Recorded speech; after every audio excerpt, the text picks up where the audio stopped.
శుభోదయం. ఈరోజు మంగళవారం అక్టోబర్ 1వ తారీఖు నాడు ఒక ప్రోటీన్ సలాడ్ తయారు చేసుకుందాము.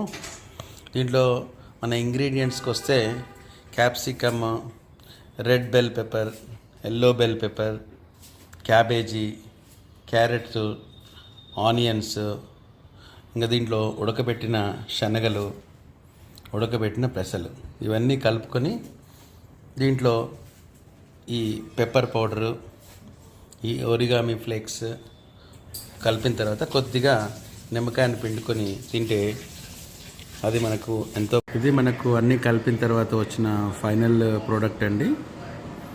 మనకెంతో ప్రోటీన్ రిచ్ దొరుకుతుంది. ఒకరోజు ట్రై చేసి చూడండి. చాలా చాలా యమ్మీగా ఉంది. టేస్ట్ కూడా ఐఎమ్ ఎంజాయింగ్ ద ఫుడ్.